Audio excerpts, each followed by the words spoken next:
أعوذ بالله من الشيطان الرجيم 1917 یہودی آباد ہونے شروع ہو گئے، اور اصل میں اسی کے لیے خلافت کو منسوخ کرایا گیا۔ سلطان عبد الحمید، اگرچہ یہ ترکی خلافت جو ہے مرد بیمار کمزور، پھر بھی وہ مسلمانوں والا جذبہ اتنا تھا، انہیں بڑی سے بڑی رشوت پیش کی گئی تھی۔ ظاہر بات ہے یہودیوں سے بڑھ کر رشوت دینے والا کون ہو سکتا، جن کے ہاں ایسے بینکر ہوں جو 40 بلین ڈالر کا ایک چیک لکھ سکیں۔ پھر یہ کہ ان پر سیاسی دباؤ بہت ڈالا گیا۔ انہوں نے جب تک خلافت عثمانیہ برقرار رہی، یہودیوں کو فلسطین میں آباد ہونے کی اجازت نہیں دی، کہ جو معاہدہ کیا تھا حضرت عمر نے رضی اللہ تعالی عنہ، خلیفہ ثانی نے، خلیفہ راشد نے، ہم اس کے پابند ہیں، اور ہم یہاں یہودیوں کو آباد ہونے کی اجازت نہیں دیں۔ لہذا انہوں نے اس خلافت ہی کا بستر طے کرایا، اس لیے کہ نہ رہے بانس نہ بجے بانسری، نہ مسلمانوں کی وحدت ملی کی کوئی علامت دنیا میں باقی رہے، اور نہ مسلمان کسی مسئلے پر جمع ہو کر کوئی موقف اختیار کر سکے۔ اعلان بلفور کے نتیجے میں آباد کاری شروع ہوئی۔ 1948 میں اسرائیل قائم ہو گیا، معجزہ ہو گیا۔ 1967 میں اس کی توسیع ہو گئی۔ اس میں ایک بات اور بھی عرض کر دوں، یہ سارا کس طور سے ہوا ہے کام؟ آپ نے زائنزم کا نام تو سنا ہے، صہیونی تحریک۔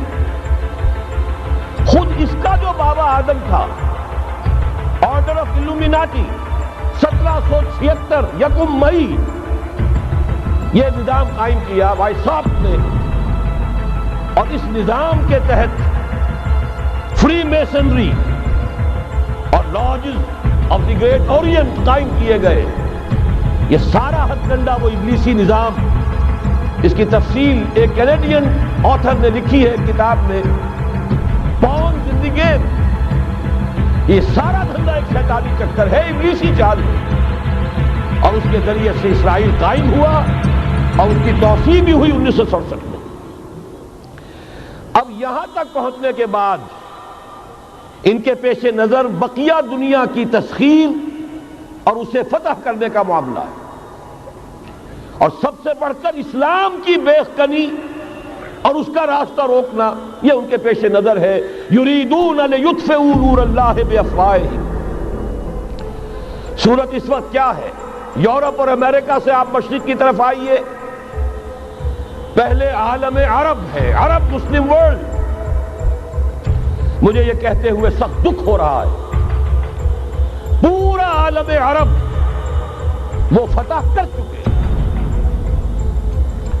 وہ عرب ممالک کے جو اسرائیل کے ساتھ کسی میز پر بیٹھ کر گفتگو کرنے کو تیار نہیں تھے۔ آپ دیکھ رہے ہیں کہ لائن لگ گئی۔ کبھی صرف انور سادات نے ریکگنائز کیا تھا، پوری دنیا میں شور مچا تھا، اس پر لعنت ملامت ہوئی تھی۔ اب تو ایک ایک کر کے، وہ شاہ حسن ہو چاہے شاہ حسین ہو، اب تو وہاں سے ویزے ختم ہو رہے ہیں۔ سعودی عرب اور امارات، انہوں نے جو کچھ کاروباری بندشیں لگائی ہوئی تھی وہ ختم کر دی گئی، ان میں نرمی پیدا کر دی گئی۔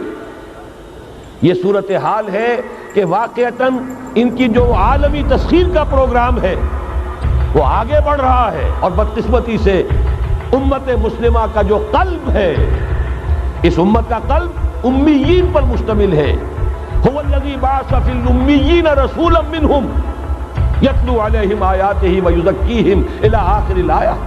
حضور بھی امی تھے، انہی میں سے تھے صلی اللہ علیہ وسلم، لیکن آج وہ قلب جو ہے عالم اسلام کا، وہ یہودیوں کے شکنجے میں کسا جا چکا ہے۔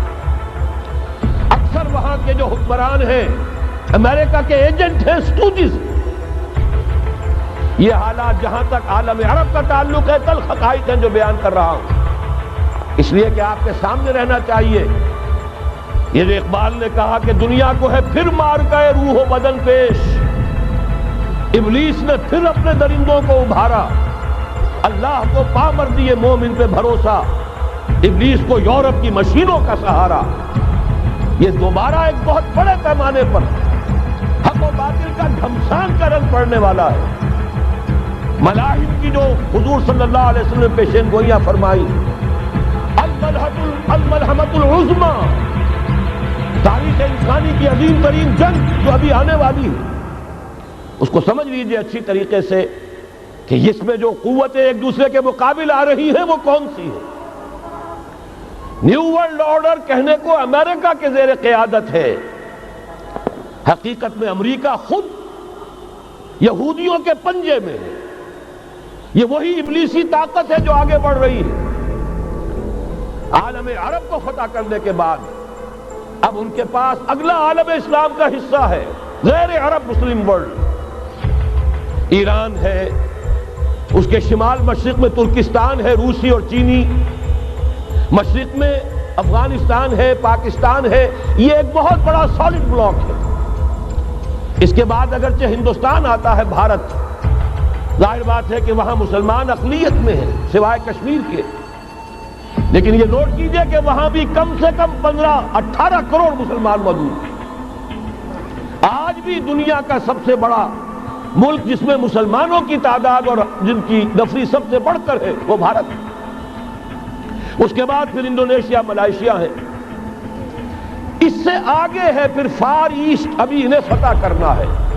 نیو ورلڈ آرڈر کا یوں سمجھیے کہ ابھی یہ ہارڈ نٹ ٹو کریک، ابھی ایک لوہے کا چنا ہے چائنا کی شکل میں موجود۔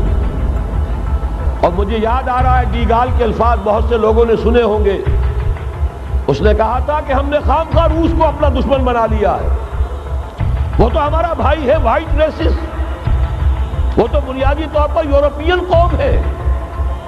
Beware of the yellow masses of the east, تمہیں گھبرانا چاہیے، تمہیں خبر لینی چاہیے، وہ مشرق بعید کے جو زرد رو لوگ ہیں، China, Indo China, Japan, yellow race.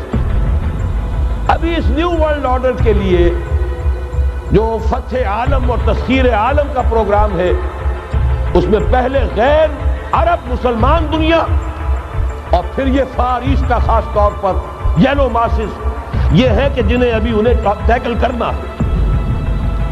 اور اسی لیے میں عرض کرنا چاہتا ہوں، حقائق ہمارے سامنے رہنا چاہیے۔